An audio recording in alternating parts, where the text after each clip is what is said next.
Alhamdulillah jama'a. Jama'a za mu iya cewa fa rikicin gabas tsakiya ko kuma ce yakin duniya yana niyyar faruwa a cikin 'yan kwanakin nan saboda dukkan tarkon ɗin da aka naɗawa ƙasar Amerika ta riga ta faɗa shi yanzu kuma ba abin da ya rage illa iyaka a ci gaba da gwabzawa. Ƙasar Amerika dai a yanzu haka ta mamaye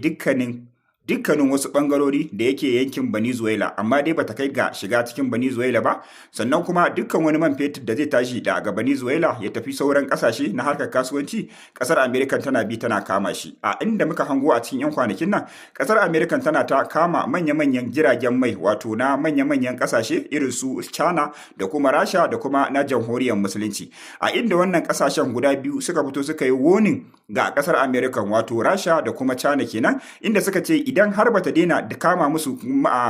jiragen mansu na kasuwanci ba to ita ma fa su sani za su ci gaba da fara kama musu already kuma babbar yaya wanda ita kuma daman wannan dama take jira saboda wata biyu suke kaman jirage wato jamhuriyar musulunci kasar Iran inda sama da wata biyu suke ta kaman jirage a nan yankin Middle East kenan da kuma sauran bangarori da dama wanda ya mu iya cewa ita daman already ta fara kamawa amma dai a jiyan nan mun hango kasar America ta kama wani babban jirgin dakon mai na kasuwanci wanda man da yake ciki mallakan kasar China ne inda China ta fito ta yi wa kasar American gargadi babba nan take muka hango Rasha ma ta fito ta yi wa kasar American gargadi akan cewa dole ne dukkan wani mai da suke ganin yana fitowa daga Venezuela mallakin su ne na kasuwancin su ne in har bata daina kamawa ba ko kuma bata dakata ba to fa su ma za ci gaba da kama dukkan wasu kayayyakinta waɗanda suke safara na harkokin duniya gabaki daya za mu iya cewa dai a yanzu abin da muke ta addu'a ya riga ya faru to fa jama'a so muke a rabawa kasar American hankali ya zamto cewa akwai ƙasar da take yaƙi da ita inda mun tabbatar da cewa Venezuela bata isa ba bata kai ba ta ce za ta yi yaƙi da ƙasar America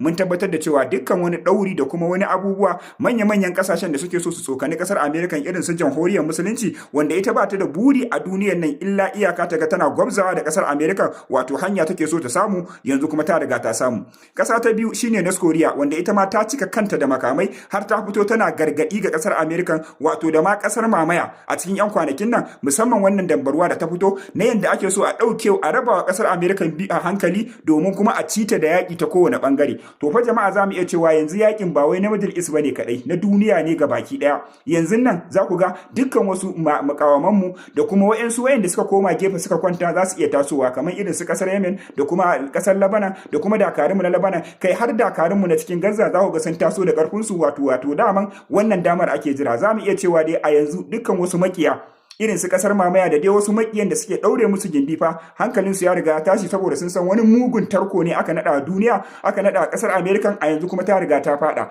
yanzu zamu ga karfin Venezuela da karfin kasashen da suka tsaya mata wajen kokarin ganin American cewa ta shafa kasar gabaki daya ko kuma a ce ta kwace ta gabaki daya har an hango Donald Trump ya fito yana kirarin cewa dukkan man da yake cikin kasar Venezuela nasa ne kuma dole ne ya kwace wannan man kuna ganin cewa wa'annan manya-manyan kasashen da suka share sama da shekara biyu suna jirge makamansu irin su Rasha da jamhuriyar musulunci da China wayanda suke da base a cikin Venezuela za su iya barin kasar American ta yi wani abu anan a'a za su raba mata hankali ne saboda akwai gurare da yawa da ake so a raba kasar American da shi wato ba a samu damar da za a tunkare ta gaba da gaba bane amma wannan karan da ya fito an samu damar da za a tsokoni kasar American domin akwai kasashen da suka fake da ita saboda ita ba ta yaki take taimaka musu har suke samun nasara akai amma dalilin wannan fadan jama'a kallo zai bambanta fa ko ina zai iya walla'a kuma sannan komai zai iya yin tsada a duniya saboda za a tsaye da kasuwancin duniya ne gaba daya saboda yakin za a yi shi na kasuwanci ne kuma za a yi shi na ruwa ne kuma za a yi shi gaba da gaba ne saboda haka sai mu ci gaba da addu'a ubangiji Allah ya ɗaukaka musulunci ya kaskantar da kafirci ya hada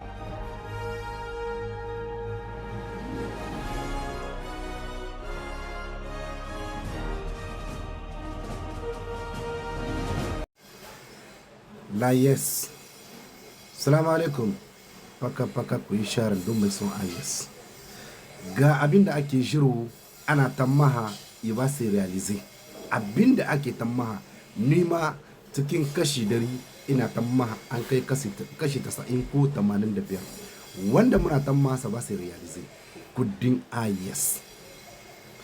Wanga image tun jiya muna ganin shi ana ta sirkili da shi ana ta yawo da shi. An ka ce sabon kudinmu na IS le Sahel sunansu Sahel 1 Sahel 2 Sahel 5 Sahel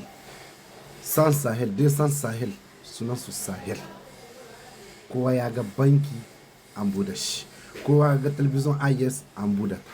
Yanzu kudi waɗanda su ne muke tamaha yau, kuma Allah ya sa tamaha ce president ne na IS su zo su yi mana anansu ke sun shiga sarbis ga kudin IS. Kowa da kowa hankalin shi na nan ga kudin ka, kowa da kowa na tamaha wannan abu insha Allah. Allah ya taimaki IS, Allah ya taimaki mu duka.